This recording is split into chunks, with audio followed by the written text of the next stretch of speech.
Here we go. Night, rest, slumber, tranquil, NyQuil, bed, snore, pillow, soft, quiet, sullen, awake. You may now write. So, how many of you remembered the word night? Okay, why? First thing, and people are most attentive right at the beginning of when you're starting to make your case. How many remembered the word NyQuil? Okay, why? It's a brand, and a brand, by definition, is something that's branded into your brain. How many had bed and snore? Okay, bed and snore were numbers 6 and 7, right smack in the middle of the list. So what does that tell us? That people don't remember the middle, right? I mean, so that you can get lost unless you're really good storyteller and you're really, using the techniques to keep people alert. How many people had the word sleep on the list? Okay, I'm so happy.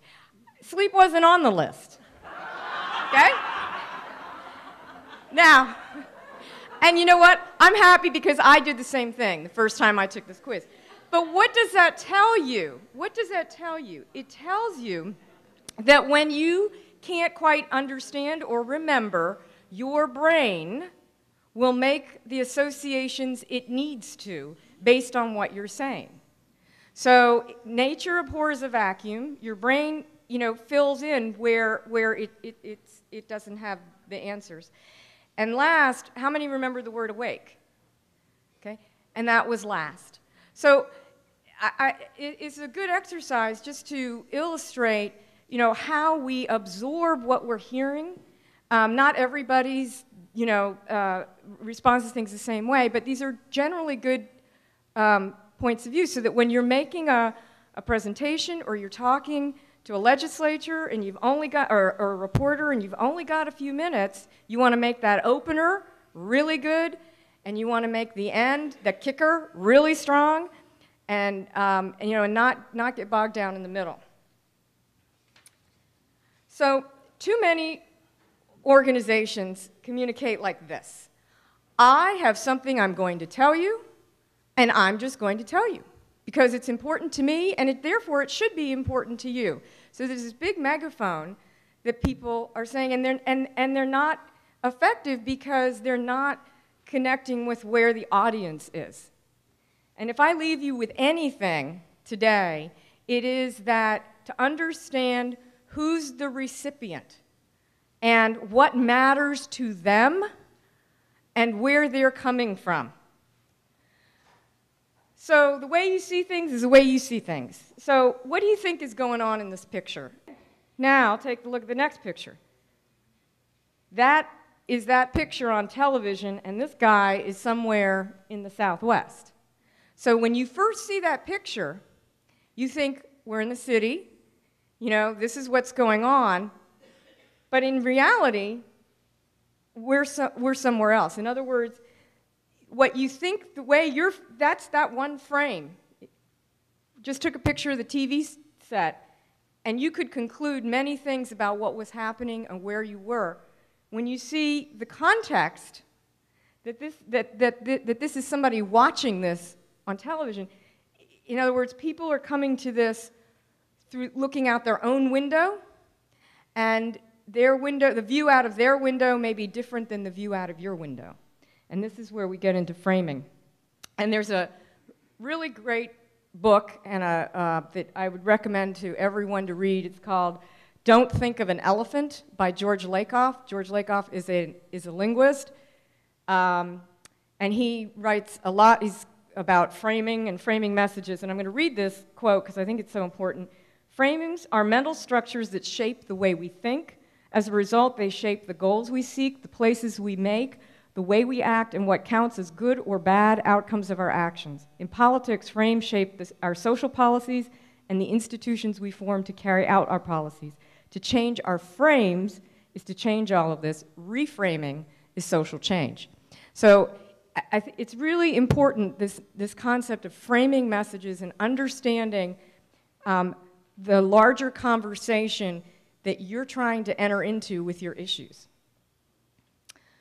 So when you're thinking about framing messages, you want to try to understand what are the common beliefs, understandings, and values that people hold about your issues. And by the way, you're going to get a handout with these slides as well as a primer on media relations that you'll have at the end. So if you're all trying to figure out to take notes, don't worry about it, because it's all here.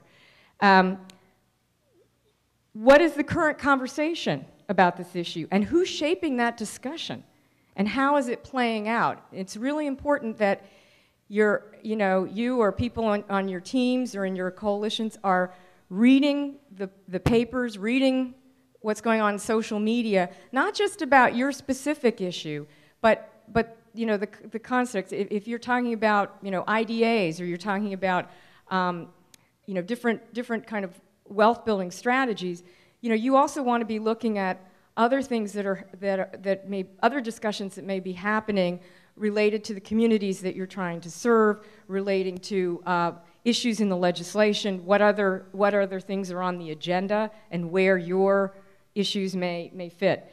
How do the frames that people have affect policy? So if one of the things that George Lakoff talks about in his book is the whole discussion about tax relief during the, I guess it was the 2000 election. And the Republicans framed that beautifully, calling it tax relief, that somehow there was something wrong that we needed relief from. And it was a very simple message. It was easy to remember. And so anybody who was opposed to tax relief, was inflicting pain, right? And what Lakoff was arguing was saying, well, the progressives, Democrats could have reframed it by saying, paying your taxes is patriotic, right? Being in the United States is being like in a club where you support the club, and it's patriotic to support the issues, and here are the things that taxes can do. But instead, the issue was framed as tax relief. It stuck, and so even when the Democrats were making their arguments, they were arguing using the Republican frame. Either they were trying to go against it, instead of reframing the issue and getting people to see the tax issue from a different perspective. The other thing to think about is, as you're thinking about reframing and conversations, how can the conversation be reframed to reflect broader choices than are being presented? Under the tax relief frame, the solution is don't raise taxes. That's it. Whereas if you're reframing it as taxes are patriotic, then it exposes you to a different set of choices, different set of decisions that could be made. So here's an example of, this is just a very concrete, we have a local power company here that's in a lot of trouble. And power is not reliable, and there's been a lot of issues that they haven't been maintaining the infrastructure. And I just saw this in the Post last week, and there was a report that came out, and the frame was, and this was the headline that played out for 2 days, was that there was a consultant's report, and they said, Pepco's come up with this report for what they're going to do about the power problem, and it was just cobbled together.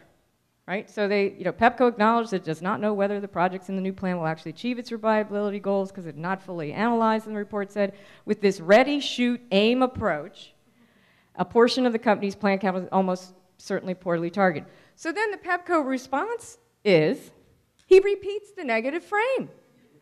We don't feel like it's something that was just cobbled together, right? We're spending millions of dollars to additional money to trim the trees. So they've got an uphill battle, because I was one of those people that didn't have power for a week, and my power goes off all the time. We have a wind blow and it goes off. But I was talking to somebody at Pepco yesterday who said, well, we're doing all these things, but nobody hears it. Well, nobody hears it because if you're not, people don't want to hear it right now because we're angry, right? We don't want to hear it because, you know, but on the other hand, if they keep repeating the negative frame, it's going to be very hard for people to hear it. Instead of talking about, we know we have issues and we're moving forward to do the, you know, leading with a sentence like that, you start saying that enough over a longer period of time and it begins to stick. So how do you, okay, so I'm telling you these very sort of lofty ideas about framing. Well, what do you do? How do you do this? Well, first thing is that you should look at your resources and look inside at your organization, your coalition. What resources do you have and what capacity do you have? You know, who do you have that can be looking at, you know, reading the papers, or if you're all reading the papers, are you doing it in a thoughtful way and sort of really taking note about what those conversations are? How can you you know, use the resources you have to begin to do some of this research? And then you need to sort of take stock. Well, what's your reputation? You know, how do people perceive you and your work? How aware are they of what you're doing, right? Because you have to understand where you're starting. And then what's your style? Are you academics or are you street fighters? You know, or real strong advocates? Because there's different style, you know, and there's not one that's right or wrong. You just have to understand where you're coming from, and then, you know, work with that. And then again, in external, so you ask it internally, well, what do we think our reputation is, right? Externally, you want to start asking people, you know, as you're talking to different people. I mean, you don't say, hey, what's my reputation? But sort of, well, what do you think of our work? What are we doing well? What's been working? Ask your stakeholders. You know, ask your funders. Ask people how they perceive what you're doing. Just take a pulse. And you can do that in a very formal way, or you can do it just every time you're interacting with people. Ask them, how well do they understand your issues? Or what do they think of your issues? Or, you know, just to try and kind of do some basic understanding of how people understand you and perceive you. Timing issues. What else is going on in your community that's competing with, or maybe complementary to some of the things that you're doing? Who else is working on what you do, or in related areas? Who are your allies? Who are your opponents? And what are their resources? And then, you know, again, how has your issue been portrayed in the media and increasingly social media as well? I just believe in Google News. It is such a powerful way to find out what's being written about you, what's being said about you. It's not perfect, but it's a very simple way to do that. And you really want to look at all sides. People tend to often look at who's with them, but you really want to look at, you know, who's not with you and where they're coming from. So, important thing is targeting your audiences. And again, you're going to see a lot of repetition here because this is something I really want to get across. Who do you need to reach and why? What's their stake in your issue? What's the benefit to them? Supporter, detractor? Are they a connector, influencer? Are they neutral? Are they somebody who's movable? Maybe they're not exactly where you are, but could they be moved? How do they get information? How are they becoming informed about your issues? What do they read? What do they watch? I always ask people, how do you know what you know? What TV shows do you watch? I mean, a lot of people get their news, as we know, from Jon Stewart and Jay Leno. You know, it may not be what you think. And increasingly, because of the way social media is, and even the way that the traditional media are packaging themselves online, people are going to the information from other people like they are, or who share the same opinion. So it's really important to go look at those, Glenn Beck and you know, Hannity and all those folks, because they're engaging the discussion, and many of the legislators, people that you're trying to engage, are watching and that. So you have to understand where they're coming from. And again, you know, what are the things that influence them? And you want to sort of identify your audiences. You know, who are the primary ones? Who do you absolutely have to have with you to be successful? And then who are the secondary audiences that actually influence the primary audiences? Many people will say to me, the media is my audience. And the media really isn't your audience. They are a conduit to the people that you want to reach.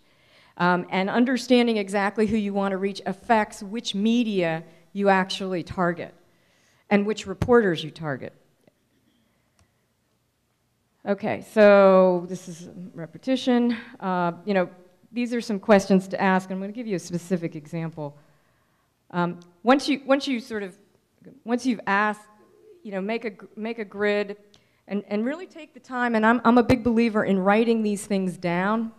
You know, people say we sit in a meeting and we go, oh, our audience is legislators. What legislators? Who's on what committee?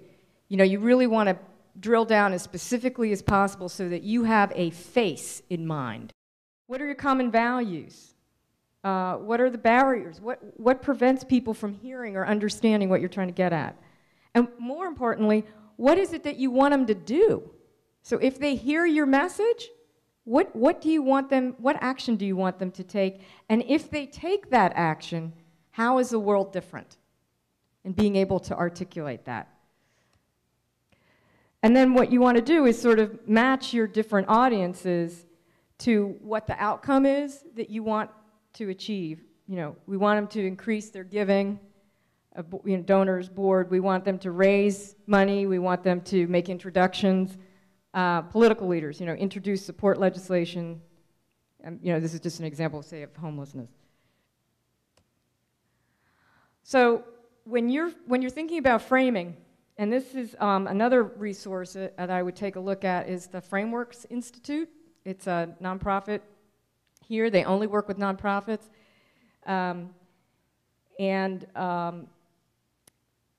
They have some really great tutorials and articles, a lot of really good resources there, and it's all free. And this comes straight from them. So you want to lead with values. You know, research shows that people reason on deeply held moral values. So, you know, notion of basic, there's a, you know, American notion of fairness, what's fair and right. You know, metaphors, and we're going to see an example later with a case study that I pulled out, where they talk, instead of saying, you know, support the police, they say support the heroes who keep our streets safe. Right? That paints a picture. Hero, we all have positive associations with heroes. So you want to use metaphor when you're talking about, and we're going to work on some of that. Messenger. You know, it's not just what you say, but who says it. Is that person credible? Does that person have influence? Is the person a good storyteller? So, you know, if you're going against, you know, some legislators or trying to engage some legislators, and you walk in with a very dry academic presentation with lots of facts, that may not, it might be the right messages, but it may not engage, you know, a very colorful legislator who he or herself wants to make headlines. So you got to think about that. Tone, you know, matching the style of how you deliver the message to the people who are receiving it. Visuals, you know, they say a picture's worth 1,000 words, and that's absolutely true. Wherever possible, you know, you don't want to present slides that are so dense and have, you know, 9-point type and lots of facts and figures. You're just gonna lose people. And I'm very glad that we have the lights on here, because I never like to do PowerPoint in the dark. That's another thing. You never want to do that. Solutions. What can we do? And that, I think, is really important, because what happens is people come in and they present a vision of the world. We need to transform the world. We need to change the way we do things. That's so big. That is so big and so, you know, people just throw up their hands. I don't know how to change the world. I hear a lot of nonprofits that I work with, they talk about work transforming. And I say, transforming, that's huge, you know? But let's talk about, you know, we're not going to transform. We're not going to get from 0 to 60. I mean, we want to get over here, but what are the steps along the way that we could actually achieve? How, you know, how are we, what are the ways that we're moving towards this transformation? It's very unusual to transform in 6 months. But you know, I mean, but people come in, you know, and it's good to have that big, bold goal and big, bold vision. But if it's so big, it's just so overwhelming to people.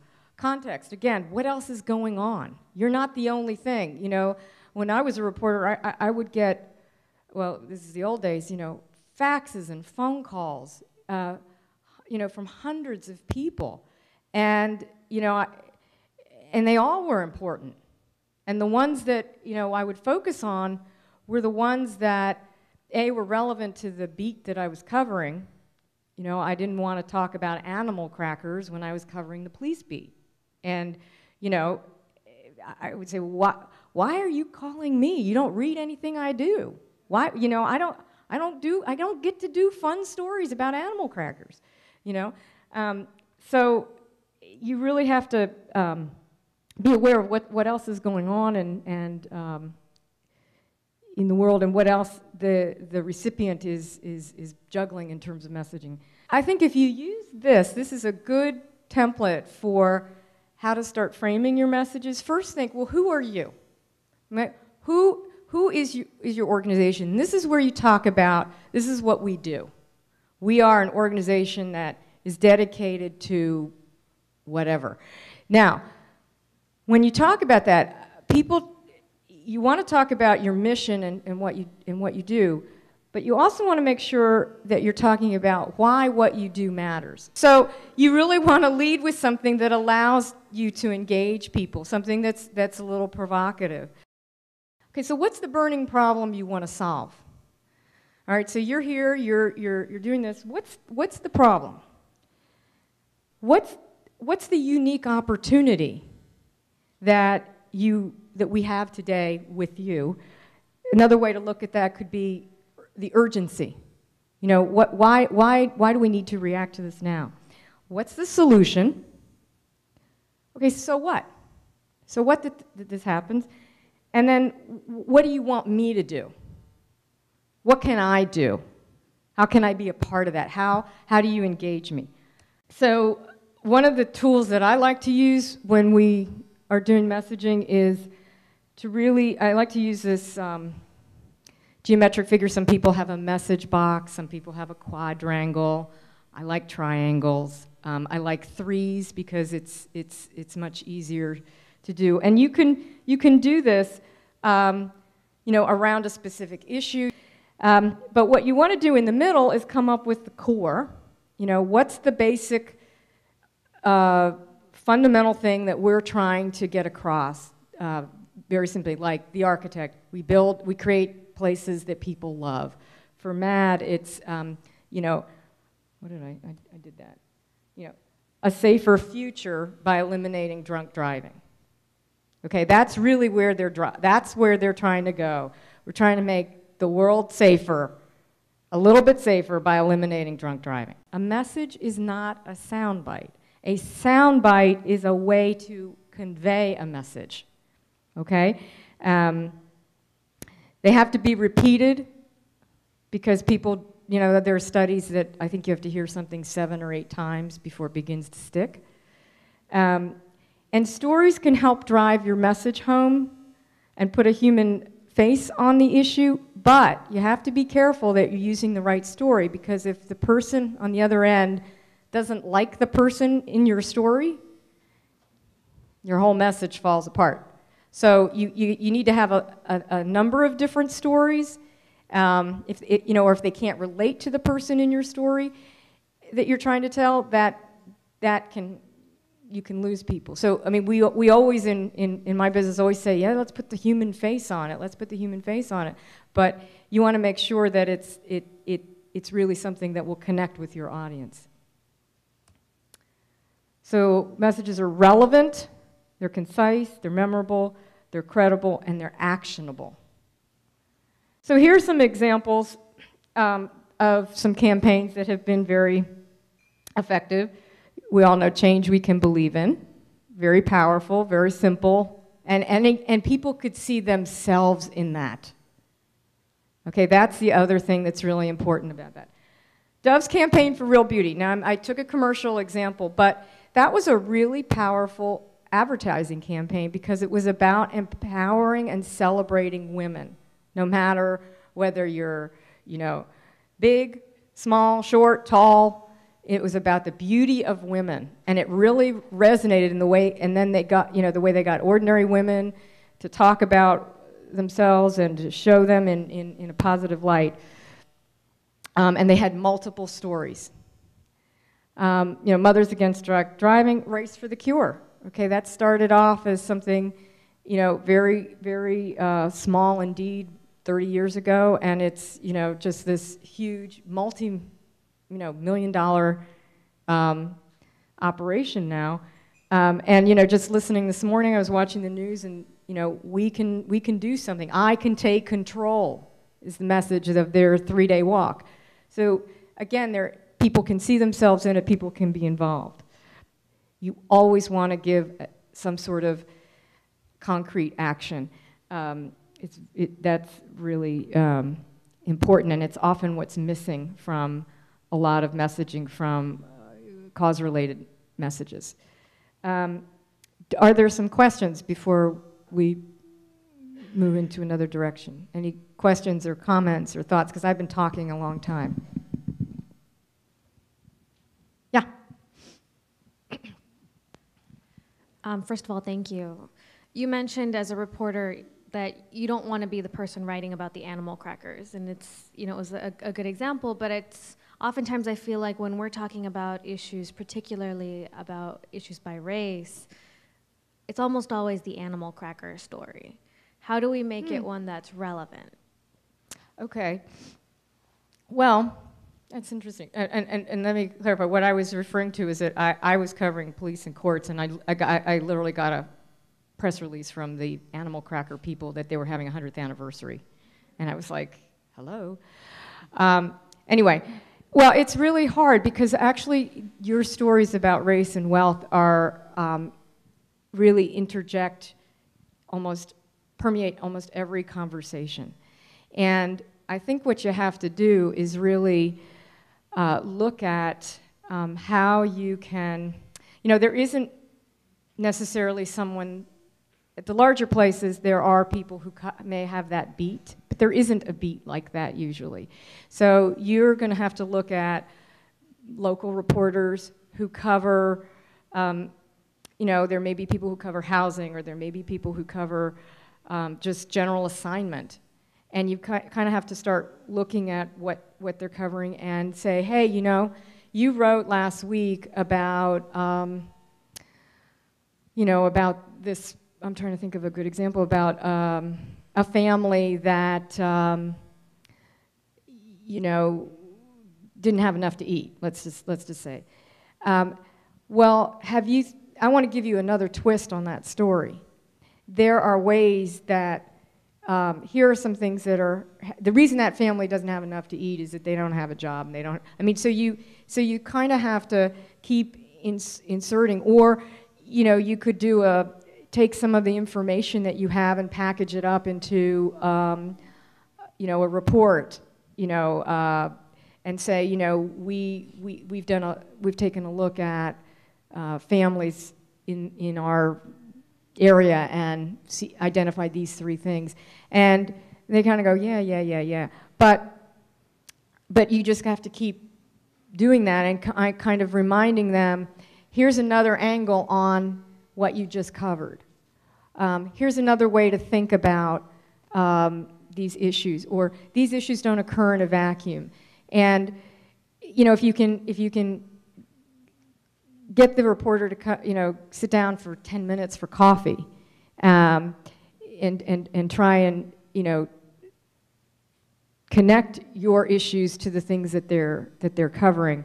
That's kind of how you have to do it. I mean, if you just keep coming straight at them with cover it this way, but cover it from the perspective of, here's another way you could have amplified the story that you just did. I don't know if that's helpful, but I always appreciated that, actually, when someone would say, well, you didn't tell. Best thing to do is tell a reporter, you're not telling the whole story, or you're missing something. Here's what you're missing. And then they kind of say, they kind of poo-poo it, or I'm not really that interested. But then they may have another story down the road, and they're looking for a twist, or they may remember that, and you just have to, you can't give up after one or two tries. You have to really be relentless with it and just keep a steady drumbeat. Yeah.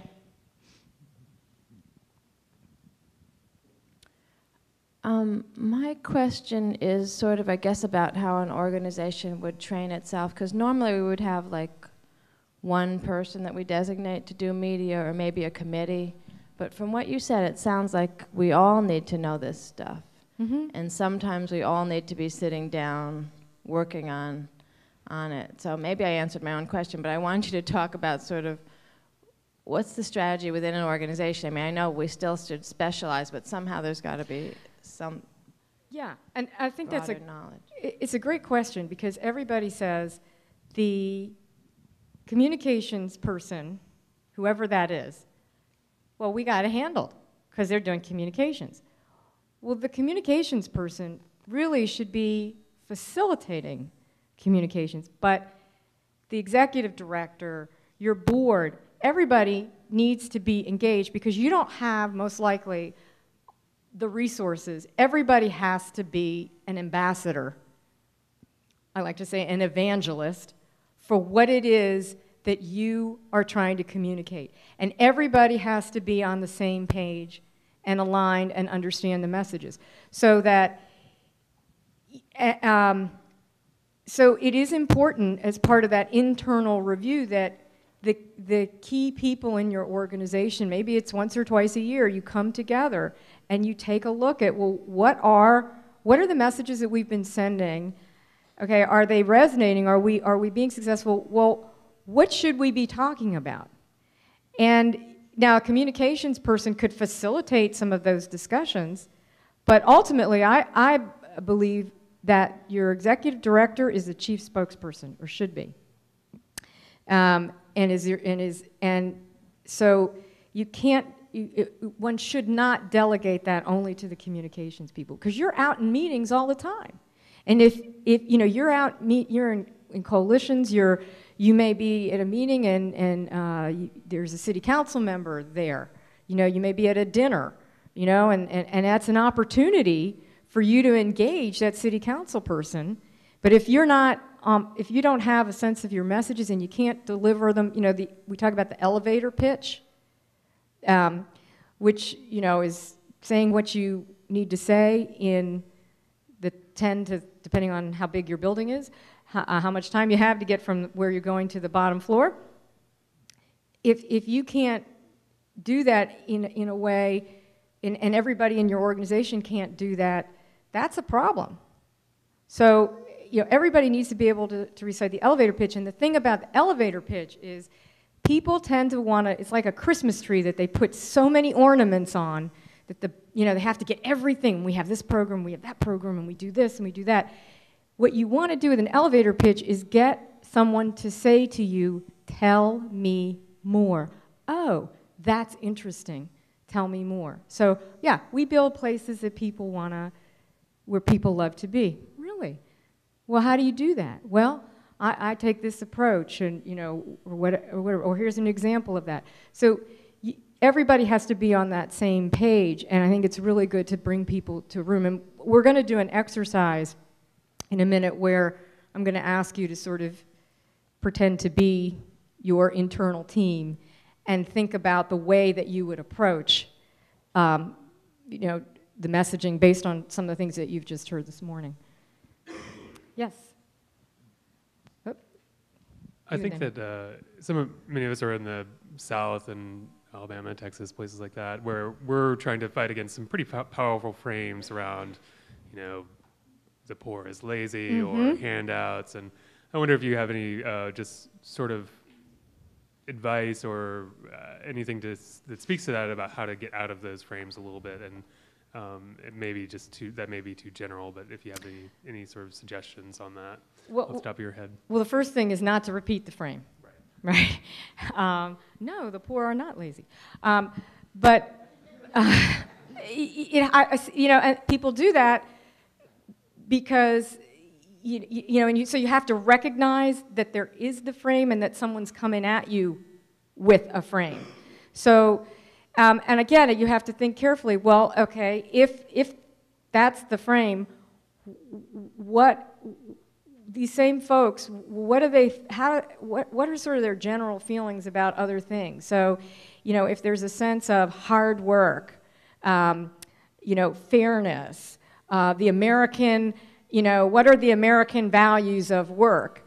And then you can demonstrate, and then you reframe it and say, you know, there are millions of there's in our city, there's hundreds of hardworking people who can't afford whatever, or who can't do whatever, and we're trying to help those hard-working people. Again, so that's a word. Listen to the way that those people who are framing, what are the words that they're using? Are they talking about hard-working people? Are they talking about American values? Are they talking about, then you want to co-opt some of that and use that to your advantage.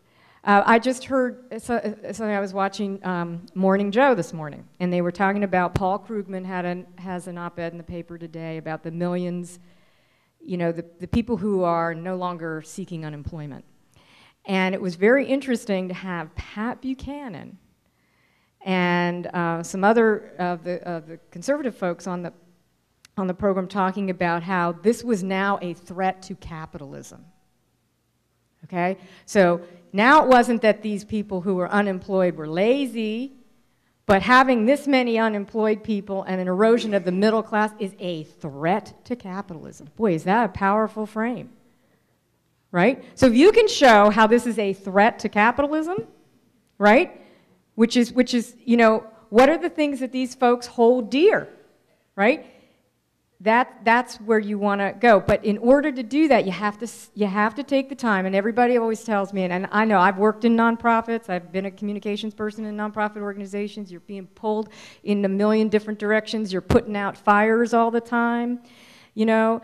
But you have to find the time somewhere to do this kind of thinking. You know, whether you pull people together for a day or something. Because in the end, if you do this, it will pay off for you big time. Otherwise, you just keep perpetuating what you're doing, which may not be getting you where you want to go. Does that help answer your... And there was a question over here. Oh. Well, my question is similar to the one that was just asked.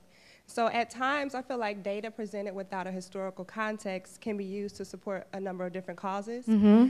And I found that people are often resistant to hearing about or learning about issues such as redlining and its impact on wealth accumulation in the African American community. So in your experience, how do you frame your message so that it doesn't become watered down in the process? Okay, so let's... So there were a couple parts. So one thing you were saying, so you were talking about redlining, and that the issue for you is that people don't want to hear it, or you think...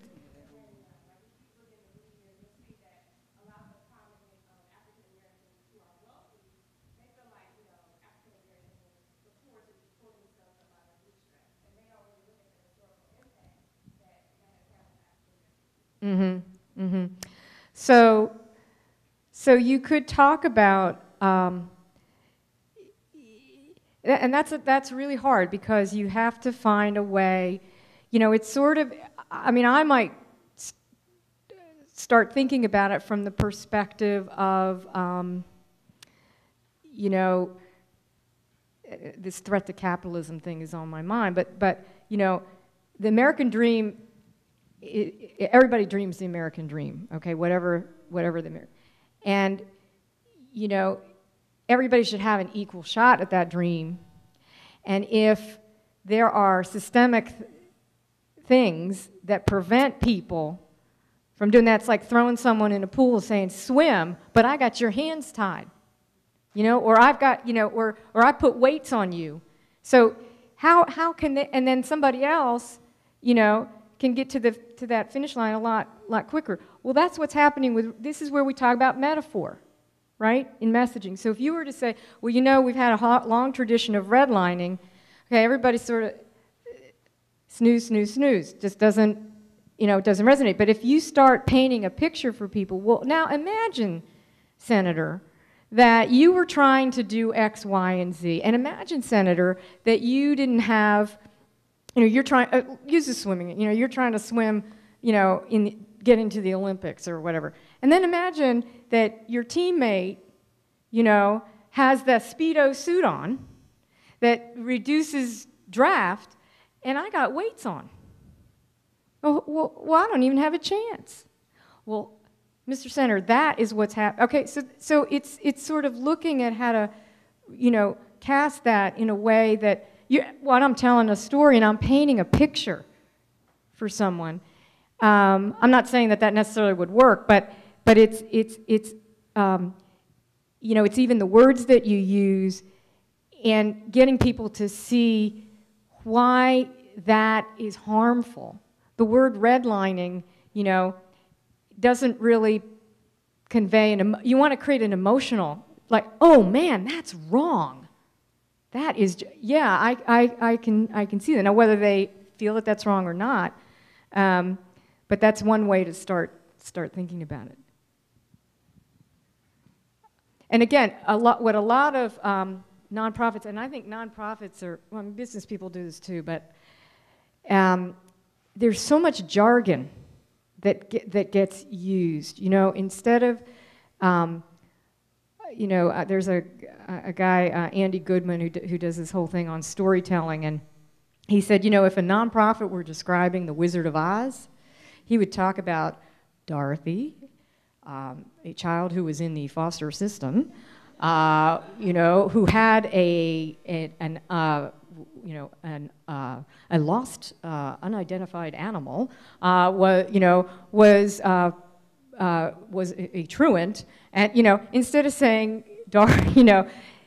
so using all this technical language, it takes the emotion out of it, and makes it hard for people to connect with it. When you think about, if you also think about what you're doing from a perspective of storytelling, and I don't mean that in the sense of just getting, finding a compelling messenger, but really looking at what makes for a good story. Well, there's a beginning, a middle, and an end, and there's a hero and a villain, right? So you want to, and those are the sort of archetypes that there's a good guy and a bad guy, You're the good guys. Why are you the good guys? What's the bad? Is it the system? The system could be the bad guy.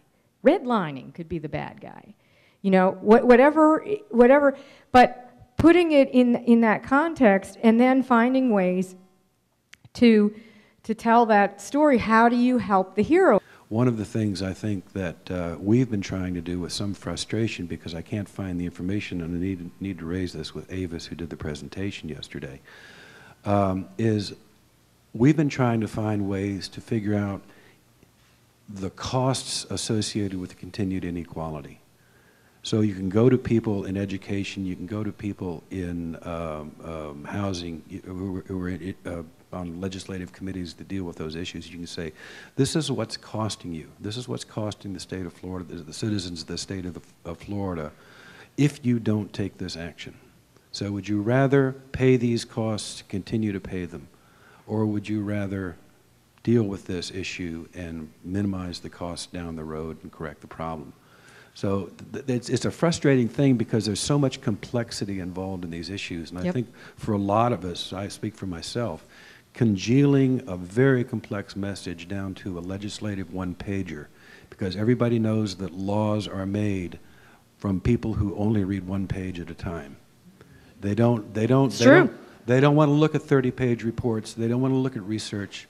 Our recommendation in our group yesterday was we don't need to do any more research. What we need to do is reframe the research findings that have already been provided to us. So I come out of an environment where we use a lot of our own jargon, and we have these buzzwords such as empowerment, stakeholders, and engagement. And I want to know, are there any buzzwords that we should stay away from that would actually kill our messaging in the beginning? No. I think what you want to do, rather than focus on what words you shouldn't use, focus on words and phrases that help paint pictures, that create urgency, and help people understand what you're doing. So, you know, if you're talking about empowerment, don't just stop there. Talk about what empowerment looks like and what the benefits of empowerment are, not just to the people who are empowered, but to, you know, the legislator or to other folks, to other parts of the constituents and I know policy is on your mind, which is why I'm talking about policy. Are there any? Yeah. Well, first of all, thank you. You finally convinced me that communication matters and that framing matters for positive outcomes. And I've seen the resources allocated by some large pharmaceutical company to one person to make a statement about their product, and they had many people with skills like you that would come in with a script, and then they would actually tape record it, and they would go back, and there would be feedback back and forth between them until they got to the point where the message was clear and the points were hit. The question is, an organization, should they, at the beginning, allocate a substantial portion of their budget to this sort of issue? Because I think you're not inexpensive. No, well, okay, so there's a couple of things. You know, I do a lot of work with not-for-profits, and I'm a big believer in, you know, helping the organization get to the point that they can do it themselves. Because if you always have to have, I mean, you can always use support and resources, but really you want to create organizations that are communications organizations, that you're always thinking about that, because it's the old, if the tree falls in the forest and there's nobody there to hear it, did it really fall? Does it matter? And you have to be able to, you know, budget cycles, funding cycles, you get money, then you don't have money, but you've always got to have a way to be able to communicate with people and tell your story. And that's why I say your board members all have to be activated and mobilized. Everybody who's associated with your organization is an ambassador. And I use the word evangelist. You know, you should be out there preaching about what your issue is. So you may want to allocate some dollars to, you know, help you build that infrastructure and building off of what you have. You know, and you know, not just, oh, well, you need to hire all these people. Well, you may not be able to do that. So what are you going to be able to do with what you have? And really thinking that through. And that may mean, you know, thinking about the jobs that people are doing now and how much time, you know, making sure that that's important in your organization, that there is time that everyone be focused on, well, how are you going to communicate that? And are we doing that in the best possible way? People tend to think about communications when there is a problem, okay? When there's a reporter that's investigating you, or, you know, and reporters are not out to get you, they're just out to get a really good story. And a really good story has controversy. And if you happen to be, you know, controversial, then, or they think you are, that's what they're going to go for. The one thing I will say for all of your organizations is that you have an advantage because journalists tend to look at nonprofit organizations as the good guys. You know, a lot of times I tell organizations that I'm working with, yeah, I could put this release out for you, but it's better if you do it, okay? Because I'm the hired gun, but it's much better if it comes from you, and that it doesn't look quite so buttoned up, you know, that it's not so smooth and corporate, because that's what gives you credibility. And reporters, if they do have a bias, reporters love the underdog, right? You know, and a lot of journalists who go into it really do go into it with a sense of wanting to tell the truth, wanting to, you know, make sure that bad things are uncovered, you know. And there's still a lot of people who do that. And I see this younger generation of journalists, a lot of them don't necessarily have the same rigor and craft, but many have they still have the passion. I mean, I'm amazed all the time about what I'm finding less of is that they don't really know what they should ask you. So all the more reason that your messages are really tight, because increasingly what I'm seeing with interviews is, you know, you get the interview and they say, so tell me about your issue. And that throws, everybody thinks they're going to get, you know, Mike Wallace, and it's going to be 60 minutes, and it's worse, because they don't know what they want to ask. And sometimes they come in with the frame that, you know, you're wrong or they're right or whatever, but most of the time they don't know.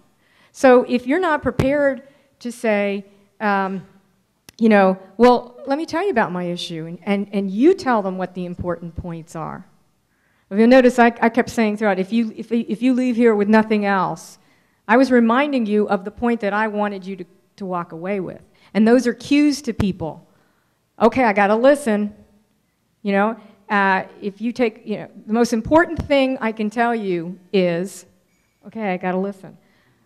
So I don't know if that answers your question. I think it's important to allocate dollars and time. What nonprofits have is they don't have time, but what I find is when being approached, you know, and they say, well, we got a grant to do communications, and I'll say, yes, but have you thought through how much time this is going to take within your organization to do this, and what you're not going to do in order to do this? So you're part of a dying breed, right? We have more and more trouble finding reporters to do these stories, because it's, you know, where there was 10, now there's 3. Right. Well, I guess the question is, where are we searching for them, and are you recommending, well, where else do we find storytellers to help us with this stuff, and are you recommending that we start looking at creating our own media? Mm-hmm. You know, you really ought to look at social media, and you don't necessarily have to have your own blog, right? Because that's very time intensive. But, you know, identify people who are influential bloggers and post on their blogs. It's a way for you to get your message out. But that requires, just like in the old days, I would read 5 or 6 newspapers a day. Now I skim 40 blogs a day across different, you know, industries and sectors, to understand what the conversation is about the various issues that clients are dealing with. If you're going to have a Facebook page, you have to remember that the social media is a participatory medium. So just putting a Facebook page or opening a Twitter account, that's a first step. But unless you're going to really post on it and update people on it, don't do it. There's nothing worse than a page that you go to and there's been nothing on it for 6 months. And you know, Twitter is, the life of a tweet is, you know, about a half an hour. So it's something you got, you know, you don't have to tweet every 10 seconds, I'm going to this meeting, or I'm having lunch now, or, you know, which I think people think is what Twitter is about. I use Twitter, I love Twitter, and I don't tweet every day. I don't have time. But what I tweet when I have something to say, and I use it as a news feed. So I follow people So you might want to start following your legislature. Most of these guys, most of the people have Facebook pages and Twitter pages, and it's or Twitter feeds, and it's a great way to get a sense of what they're thinking real time, right? And then how you might insert yourself, and it may give you ideas for stories to pitch. The other thing that you can do with Twitter is you link to other things. So you link to news stories, maybe even in other markets, you know, about your particular issue. And you build, you know, if you build a follower, I mean, I follow people because I know that they're going to tell me about something and keep me informed about something, you know, and that they're having interesting conversations. So what I'd like to do is pretend that we are in the town of New Welthia. And there's a legislative session coming up, and we have a very successful you know, IDA savings program, and that is in danger of being eliminated. So you're the strategy team that is going to be preparing the messaging and the arguments for to go before the legislator. So I don't necessarily want you to think you could, what your messages might be, but what would be some of the things that what would be a way for you to begin to organize that process? What are the things that you would need to think about and in order for you to start crafting that message? So when you talked in the beginning about how you would understand what the legislator, what was important to them, how did you talk at all about how you might come to that understanding of what mattered to the legislator? There wasn't enough time. I was just curious. Yeah, we did talk about that, and that was one of our research projects, though, that we're having in Mississippi, is to take a look at our legislators, not only their voting rights, but who they are as a person and how they think. Great. And that's a concern to us too, because sometimes you have these formats, these booklets that you get from the state legislature, and it talks about where they went to school and how many kids they have, and that they are married, and that they did vote this way. But then there is something else that's a little deeper that we want to know about them. Do they own a payday lending place in our community? And if so, we want to know that before we attack them. Right, there you go. That's great. Good job. That's excellent. Good job. Who else? Once we were told about the New Welthia again, and we named our pseudo-legislator from Nancy Pelosi to Fancy Chelosi. And so we were trying to frame it to talk to that person directly. And so from there, we went through a number of thought processes about how poor people shouldn't be victimized for being poor. We need to incentivize savings. Most people have been devastated by the economy. We looked at past savings rates, how in the past, people of color had higher savings rates than they do today. We wanted to try to come up with some message to maintain or restore the savings rate as it was, say, 20 years ago. And we also came through the thought processes about supporting the family, supporting low-income people with savings, and looking at sustainability. So in the end, what our message would be to the legislator would be that our constituency that we're speaking for is a low-income population. We realize that they must save to maintain competitiveness, especially competitiveness with other groups, and therefore we want to focus on family and sustainability. Framing this from the family values, okay? This is something that is out there all the time, and if you can demonstrate that this is about supporting families. And, you know, so, because people will, you know, tend to go to, unless they're really passionate about savings, when you talk about the savings as a way to support families, and then our family value should be that we help families do these kinds of things. And then you can go back into the money issue. And when we support families, those families become taxpayers. And then when they're taxpayers, they're contributing to society. So when you say, somebody asked about what words don't use or whatever, being productive citizens. That's a word, that's a phrase that gets used a lot, but what does it really mean? Well, a productive citizen pays taxes. If that's what matters to you, you know, so you want to, you know, co-opt the frames that are out there and make them yours. Mm-hmm. So the current conversation is that, you know, the poor are not very literate when it comes to financial means, and, you know, they don't know how to do things such as manage a checkbook, et cetera. So we basically said that programs like this provide financial literacy, and they provide sustainable growth for not only the African American community, but if that growth is sustained, it could, you know, increase the per capita GDP of the U.S. as a whole. So, you know, in the long run. We also said that it provides confidence for the individuals to know that they can reach certain financial goals.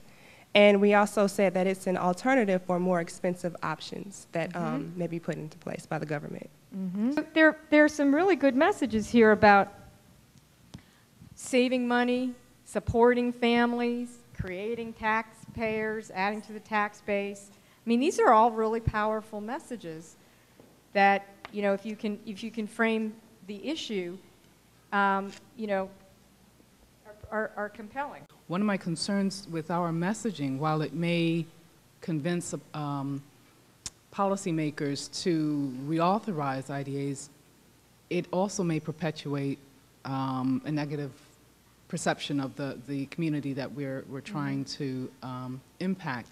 And that is that the problem resides in the individual, that there's something that the individuals are doing wrong or don't have enough information about, or when in fact, low wealth is a result of policies that have fostered the accumulation of wealth for higher income folks, but not for lower income folks. And so how do we incorporate in our message a correction in terms of the frame that people already have in their minds?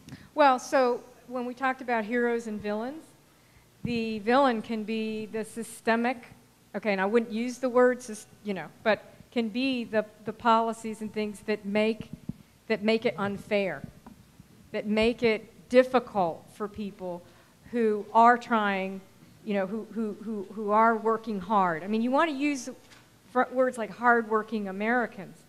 So part of the thing you want to reframe is that you're talking about people who, many of the working poor, people who just, you know, they're working 3 and 4 jobs, and maybe that's where you have to start. You know, and so if the frame is that these people are, you know, lazy and not working hard, or that the problem is within them, you want to start talking about the unfairness in the system that makes it hard for hardworking Americans to make it, you know, and so the system. And you're making a really good point, because one of the things that you want to do with the framing is show it in a larger context, that it isn't just about this person or this person or this person, but it is a systemic issue that is making it hard for people to move up the economic ladder, as it were. So but and, you know, it sort of goes back to the question you had about redlining, right?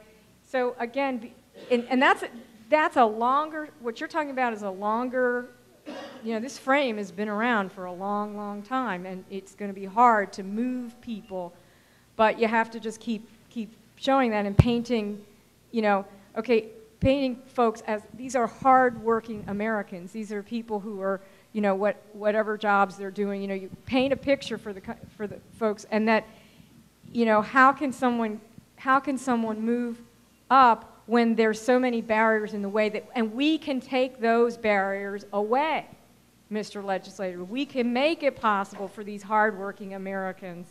You know, we can support these families. And so even just the words that you use in the way that you're talking about the population, not as victims, but as people who are really trying to achieve the American dream, and they're having a hard time because the deck is stacked against them.